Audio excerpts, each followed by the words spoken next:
From action on the battlefield to the running of the bulls, the works of famed author Ernest Hemingway take us on amazing adventures. But Hemingway's own life was full of adventure, too, including a little-known chapter when he was apparently a player in the world of international espionage. A new book details Hemingway's suspected undercover work for both the U.S. and the Russians before and during the Cold War.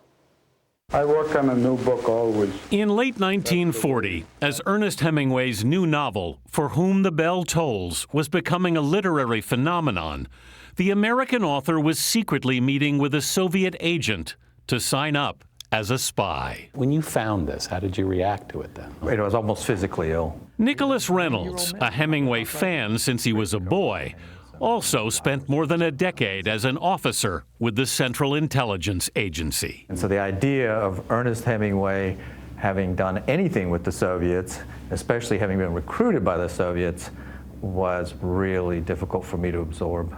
In his new book, Writer, Sailor, Soldier, Spy, Reynolds tracks Hemingway's courtship with Soviet intelligence. What I found was the record of Hemingway having agreed to a recruitment by the NKVD, which is the predecessor to the KGB. So that's kind of a pivotal moment in the spy business. It's like a sale to a realtor. Translated excerpts of Hemingway's Soviet file, smuggled out of Russia, show he was given the code name Argo and was recruited by Jacob Golos, a top agent in the NKVD office in New York. When did that deal get sealed and how? The deal got sealed here in New York, somewhere on the Lower East Side. We don't know exactly. We do know Hemingway gave a set of stamps as recognition signals to Golos. And so Hemingway said, well, in case I have to meet an unknown, you take these stamps, and then when that unknown comes to see me, he can authenticate himself by showing me the stamps. During the 40s, Hemingway had several meetings with Soviet contacts. Throughout this period, his Soviet file reads, Argo did not give us any political information, though he repeatedly expressed his willingness and desire to help us.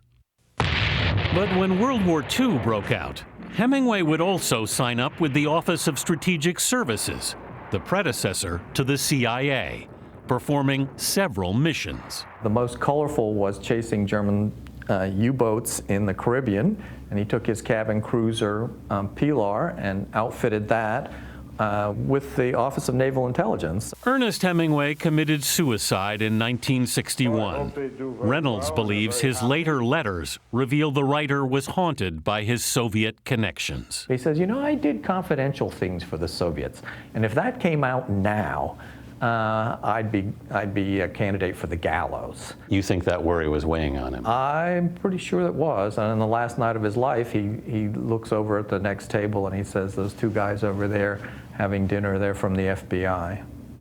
Wow. Yeah, isn't that interesting? Hemingway first came to the Soviets' attention when he was covering the Spanish Civil War, and he became very sympathetic to the anti-fascists there. But ultimately, he really didn't do much work for the Soviets at all, and Reynolds thinks he got buyer's remorse after he made this agreement. But what an amazing story. Yeah, pretty fascinating.